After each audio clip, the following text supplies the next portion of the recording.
Election 2023 میں نہیں ہوں گے. الیکشن کمیشن نے نئی حلقہ بندیوں کے لیے شیڈول جاری کر دیا. پرانی حلقہ بندیاں منجمد. 14 دسمبر کو حلقہ بندیوں کو حتمی فہرست شائع ہوگی. نئی حلقہ بندیوں پر کام شروع. حلقہ بندیوں کا عمل مکمل کرنے کے لیے 4 ماہ درکار. 21 اگست کو صوبوں اور اسلام آباد کے لیے کمیٹیاں تشکیل دی جائیں گی. 1 سے 4 ستمبر تک حلقہ بندیوں کمیٹیوں کو ٹریننگ دی جائے گی. نوٹیفیکیشن کے مطابق حلقہ بندیوں کی ابتدائی اشاعت 9 اکتوبر کو ہوگی. حلقہ بندیوں کے خلاف اپیلیں 10 اکتوبر سے 8 نومبر تک کی جا سکیں گی. الیکشن کمیشن 10 نومبر سے 9 دسمبر تک شکایات پر سماعت کرے گا.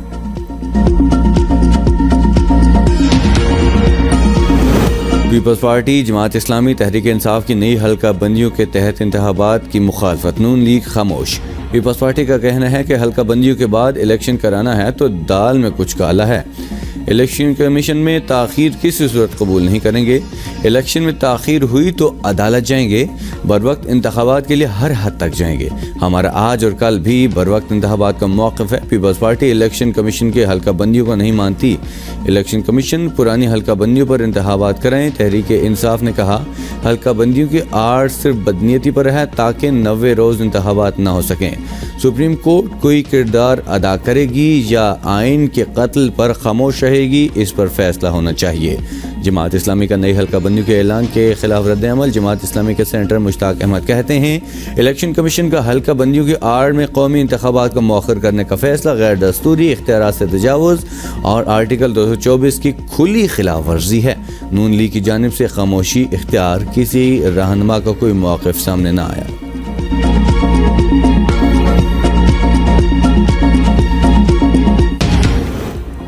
نوجوان پاکستان کا مستقبل. Army chief general Syed Asim Munir کا سالانہ ISPR انٹرنشپ پروگرام کے شرکاء سے خطاب. کہا نوجوانوں کے لیے سچ، آدھے سچ، جھوٹ اور غلط معلومات کے درمیان فرق سمجھنا ضروری ہے. جڑنوالا کا واقعہ انتہائی افسوسناک اور ناقابل برداشت ہے. معاشرے کے کسی بھی طبقے کی طرف سے اقلیتوں کے خلاف عدم برداشت اور انتہائی رویے کی کوئی گنجائش نہیں. پاکستان کے تمام شہری بلا تفریق مذہب، جنس، ذات یا عقیدہ ایک دوسرے کے لیے برابر ہیں. کسی کو قانون ہاتھ میں لینے کی اجازت نہیں دی جائے گی. جرائم کے مرتکب افراد کو انصاف کے کٹہرے میں لایا جائے گا.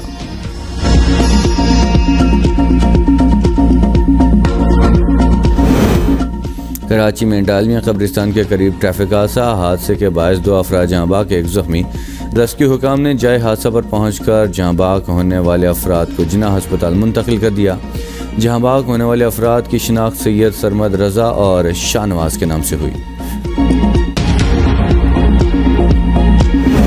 کراچی کے علاقے اورنگی ٹاؤن میں فائرنگ سے UC صدر محمد حسین قتل. ریسکیو اہلکاروں نے لاش کو عباسی ہسپتال منتقل کر دیا.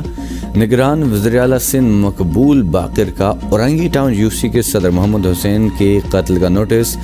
IG کو محمد حسین کے قاتلوں کو فوری گرفتار کرنے کی ہدایت.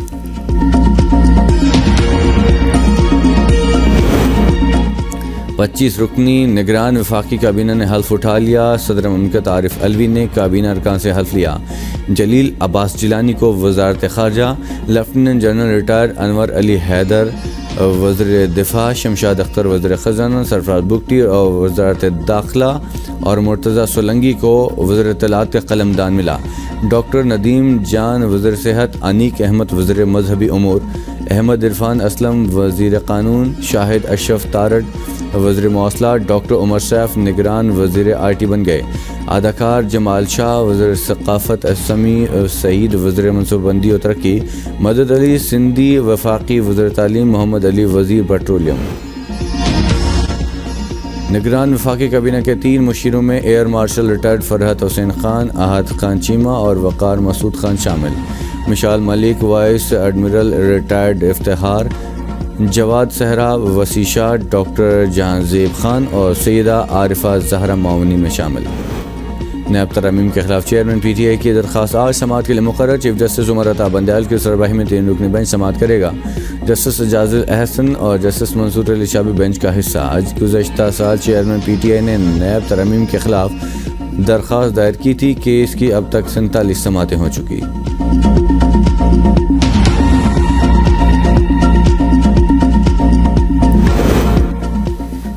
چیئرمین تحریک انصاف نے رہائی کے لیے سپریم کورٹ سے رجوع کر لیا. مختلف مقدمات میں ضمانت کی درخواست مسترد ہونے کے خلاف سپریم کورٹ میں درخواست دائر. درخواست میں موقف اپنایا گیا کہ چیئرمین پی ٹی آئی کو سیاسی انتقام کا نشانہ بنایا جا رہا ہے. ان کے خلاف ملک بھر میں 180 سے زائد بے بنیاد جھوٹے مقدمات درج کیے گئے. درخواست میں چیئرمین پی ٹی آئی کے دیگر مقدمات میں گرفتاری روکنے کی استدعا کی گئی. درخواست آئین کے آرٹیکل 184(3) کے تحت دائر کی گئی.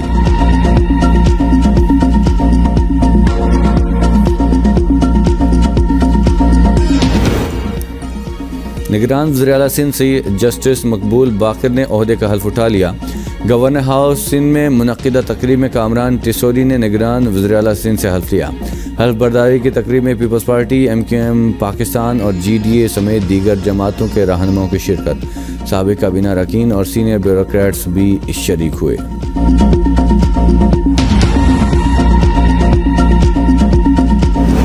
نگران وزیر اعلیٰ تقرر کا معاملہ، پارلیمانی کمیٹی تشکیل سے متعلق نوٹیفیکیشن جاری. بلوچستان کے نگران وزیر اعلیٰ کی تقرری کے لیے پارلیمانی کمیٹی کا اجلاس رات کو طلب. نوٹیفیکیشن اسپیکر بلوچستان اسمبلی نے جاری کیا. چیئر کان پر مشتمل کمیٹی میں وزیر اعلیٰ میر عبدالقدوس بزنجو بھی شامل. وزیر اعلیٰ کی جانب سے دیگر اراکین زمرک اچکزئی اور سردار عبدالرحمان کھیتران شامل.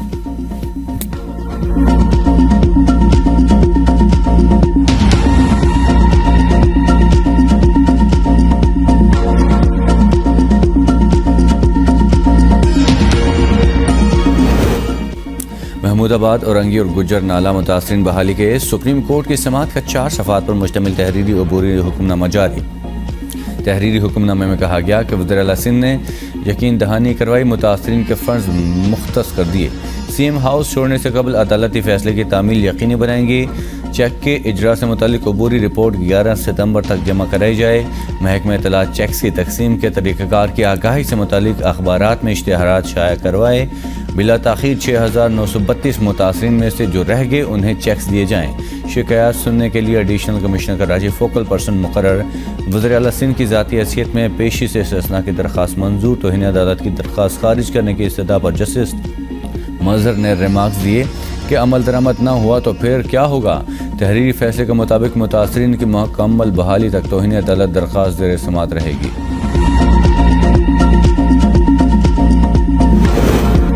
وفاق نے 36 ارب روپے کی اسکیم دی تھی، فلیٹ بنا کر دینے کا کہا. ہم سیلاب کی وجہ سے کام نہیں کر پائے.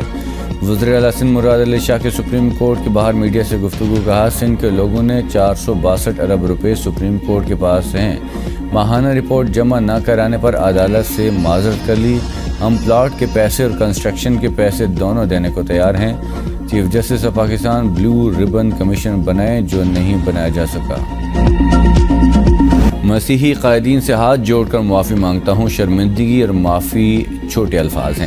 علامہ طاہر اشرفی کہتے ہیں جوزف کالونی کے مجرموں کو سزا دی ہوتی تو یہ واقعہ نہ ہوتا. اسلام تمام انبیاء کرام کی تکریم کا حکم دیتا ہے. آرچ بشپ سیبسٹین شاہ نے ایسا واقعہ ایک منصوبہ اور سازش کے تحت پیش آیا. انتشار پھیلانے کے لیے ایسا کیا گیا. چیئرمین اسلامی نظریاتی کونسل ڈاکٹر قبلہ ایاز کی بھی جڑاں واقعات کی مذمت. کہا اسلام تمام مذاہب کی عبادت گاہوں اور مذہبی شاعر کے احترام کا درس دیتا ہے. عبادت گاہوں کی بحالی سمیت لوگوں کی نجی املاک کو پہنچنے والے نقصان کا بھی ازالہ. جڑاں میں اقلیتوں کے گھر اور عبادت گاہیں جلانے اور توڑ پھوڑ کرنے کا الزام. 150 سے زیادہ افراد گرفتار، 2 مقدمات درج. دہشت گردی، اقدام قتل، توڑ پھوڑ، جلاؤ گھراؤ، پولیس سے مزاحمت، سرکاری و غیر سرکاری املاک کو نقصان پہنچانے کی دفعہ شامل. لوگوں کو اشتعال دلانے والے شخص کو گرفتار کر لیا گیا. پولیس کے مطابق ویڈیوز کی مدد سے فسادات میں ملوث ملزمان کی شناخت اور گرفتاریاں جاری ہیں. علاقے میں صورتحال کو کنٹرول کرنے کے لیے پولیس، رینجرز، ایلیٹ فورس کے بھاری نفری تعینات. ضلع بھر میں دفعہ 144 نافذ. ہر قسم کے اجتماعات پر پابندی عائد. اقلیتوں کے حقوق کا تحفظ ریاست کا بنیادی فرض ہے. چیف جسٹس پاکستان کی اقلیتی وفد سے ملاقات. کہتے ہیں اقلیتوں کو درپیش چیلنجز کے حل کے لیے مشترکہ کاوشوں کی ضرورت ہے. آئین پاکستان اقلیتوں کو تحفظ فراہم کرتا ہے. ہر پاکستانی کو مذہبی آزادی حاصل ہے. سپریم کورٹ اقلیتوں کے حقوق کی امین ہے. سپریم کورٹ نے اقلیتوں کے حقوق کے تحفظ کے لیے متعدد فیصلے بھی کیے. سپریم کورٹ نے مسیحی اور ہندو برادری کی عبادت گاہوں کے تحفظ کے لیے بھی اقدامات کیے۔ اقلیتی وفد نے چیف جسٹس کو سنہری کرپان پہنایا۔ 8 رکنی اقلیتی وفد میں سکھ برادری کے اراکین کی بھی شرکت۔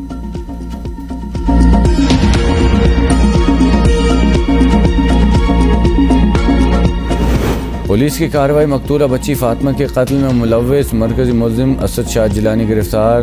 ایس ایچ او رانی پور ڈاکٹر بھی غلط رپورٹ دینے پر گرفتار۔ سیشن جج کی عدالت نے بچی کی قبر کشائی کی اجازت دے دی۔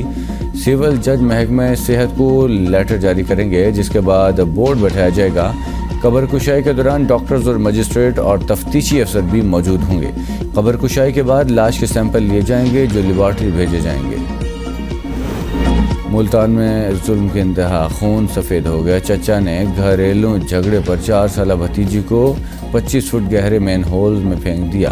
ریسکیو اہلکاروں نے آپریشن کے بعد 4 سالہ فاطمہ کی لاش مین ہول سے نکال لی۔ واقعے کے بعد ملزم فرار ہو گیا، تلاش جاری۔ ملکوال میں گھریلو تنگ دستی سے تنگ ماں نے 3 بچوں کو زہریلی گولیاں کھلا دی۔ 2 بچے جاں باگ، 1 کو بچا لیا گیا۔ بچوں کی عمریں 5 سے 10 سال کے درمیان۔ ملزمہ گرفتار، دفعہ 302 کے تحت مقدمہ درج۔ اسلام آباد میں کمسن گھریلو ملازمہ پر مالکن کے تشدد کا کیس، جوڈیشل مجسٹریٹ کی عدالت میں ملزمہ زیتون عرف سمرا پیش۔ پولیس کی جسمانی ریمانڈ کی استدعا، عدالت نے ملزمہ کو جوڈیشل ریمانڈ پر جیل بھیج دیا۔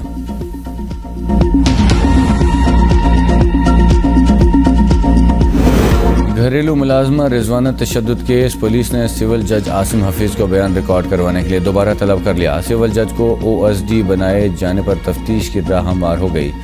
جے آئی ٹی متاثرہ بچی کے والدین اور ملزمہ کا بیان ریکارڈ کر چکی۔ جج کو شامل تفتیش کرنے کے لیے ملزمہ کے شوہر کو بطور جج شامل کرنا مشکل تھا۔ حسان نیازی کا کیس، فوجی عدالت منتقل۔ چیئرمین پی ٹی آئی کے بھانجے حسان نیازی کو کوئٹہ سے راولپنڈی منتقل کر دیا گیا۔ ذرائع کے مطابق حسان نیازی کا ٹرائل ملٹری کورٹ میں ہوگا۔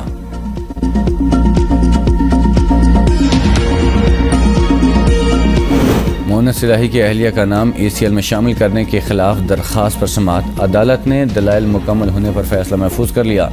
وفاقی سیکرٹری داخلہ اور ایف آئی اے نے اپنے جواب جمع کروائے۔ ایف آئی اے نے جواب میں کہا، درخواست گزار کے خلاف مقدمہ درج ہے، ٹرائل کورٹ میں کیس زیر سماعت ہے، مقدمے کی وجہ سے نام ایگزٹ کنٹرول لسٹ میں ڈالا گیا۔ وکیل درخواست گزار نے کہا کہ سیاسی بنیادوں پر نام ایگزٹ کنٹرول لسٹ میں ڈال دیا گیا۔ عدالت نام ایگزٹ کنٹرول لسٹ سے نکالنے کا حکم دے۔ عدالت کے حکم پر پاکستانی پاسپورٹ کی کاپی بھی پیش کی۔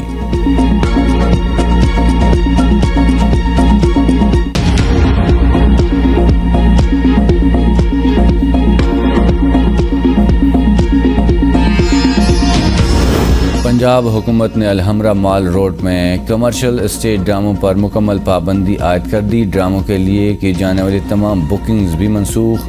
صوبائی وزیر ثقافت عامر میر کے مطابق ڈراموں میں ڈانسرز کے فحش ڈانس کی شکایت موصول ہو کر پابندی لگائی۔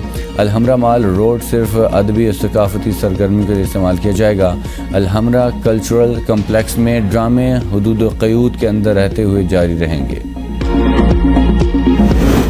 وقت کے ساتھ ساتھ جو ابھی جدت اختیار کر گیا، لاہور میں ڈیجیٹل جوا کھیلتے 2 ملزمان گرفتار۔ ملزمان بیٹ پر وائپ کے ذریعے جوا کھیل رہے ہیں۔ ریکارڈ یافتہ زہیب اور غلام عباس سے 8,50,000 روپے نقدی برآمد۔ ویڈیو سٹریمنگ سروس ٹک ٹاک پر پابندی کے لیے لاہور ہائی کورٹ میں درخواست دائر۔ درخواست میں وفاقی حکومت، پنجاب حکومت، پی ٹی اے اور وزارت آئی ٹی او فریق۔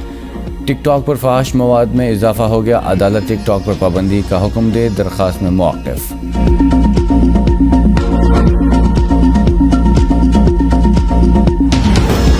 کراچی میں پانی چور مافیا کی واٹر بورڈ سے ملی بھگت کا بھانڈا پھوٹ گیا۔ بفر زون میں لائنوں کا پانی بند کر کے ہائیڈرنٹ کے ذریعے مافیا کو فراہم کرنے کا انکشاف۔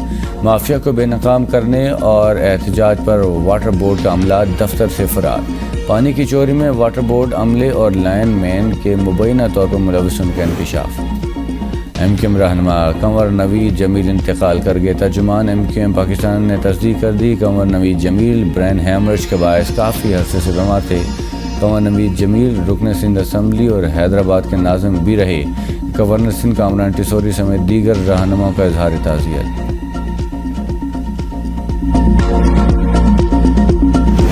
بھارت نے 2,25,000 کیوسک سے زائد پانی کا ریلا چھوڑ دیا۔ ستلج میں سیلابی صورتحال، اوکاڑا، قصور، پاکپتن، بہاول نگر، وہاڑی، لودھرا، ملتان اور بہاولپور کے اضلاع متاثر ہونے کا خدشہ۔ ضلع انتظامیہ کے مطابق 1988 کے بعد ہیڈ گنڈا سنگھ والا کے مقام پر ریکارڈ پانی کی آمد متوقع۔ ہیڈ گنڈا سنگھ کے مقام پر پانی کا لیول 20 فٹ تک پہنچ گیا۔ آئندہ 24 گھنٹوں میں درمیانے سے اونچے درجے کا سیلاب متوقع۔ بھکی ونڈ گاؤں میں سیلابی پانی سے اسکول کی دیواریں گر گئی، درجنوں گھر پانی میں ڈوب گئے، لوگ گھروں میں محصور۔ ہیڈ سلیمانکی کے مقام پر پانی کی آمد 51,129 کیوسک، پانی کا اخراج 37,463 کیوسک۔ ریڈ الرٹ جاری، نشیبی علاقوں کے مکینوں کو محفوظ مقامات پر منتقل ہونے کی ہدایت۔ D G P D M A کے متعلقہ اضلاع کی انتظامیہ کو تمام تر انتظامات مکمل کرنے کی ہدایت۔ ملک کی تاریخ میں پہلی بار تینوں ڈیم بھر گئے۔ ارسا کے مطابق تینوں ڈیمز ایک ہی روز مکمل صلاحیت سے بھرنا تاریخی واقعہ ہے۔ آبی ذخائر میں 1,34,00,000 ایکڑ فٹ پانی ذخیرہ۔ تربیلا ڈیم میں 58,09,000 ایکڑ فٹ پانی ذخیرہ۔ منگلا ڈیم میں 73,36,000 ایکڑ فٹ پانی ذخیرہ۔ چشمہ ڈیم میں 2,78,000 ایکڑ فٹ پانی ذخیرہ کر لیا گیا۔ ارسا کے مطابق ڈیمز کے مکمل۔ ننکانہ صاحب میں تیز رفتار کار نے سڑک کنارے بیٹھی 2 خواتین کو کچل دیا۔ کار کی ٹکر سے 55 سالہ خاتون موقع پر جاں بحق، دوسری خاتون شدید زخمی۔ بحر اوقیانوس میں تارکین وطن کی کشتی الٹ گئی۔ حادثے میں 60 سے زائد تارکین وطن کی ہلاکت کا خدشہ۔ کشتی کے 38 مسافروں کو بچا لیا گیا۔ کشتی میں 101 مسافر سوار تھے، جن میں زیادہ تر سنیگال کے شہری تھے۔ ورلڈ کپ میں پاکستانی کرکٹ ٹیم شرکت کرے گی۔ ترجمان دفتر خارجہ ممتاز زہرا بلوچ کہتی ہیں ورلڈ کپ ایک عالمی ایونٹ ہے، بھارت کو سیکیورٹی فراہم کرنا ہوگی۔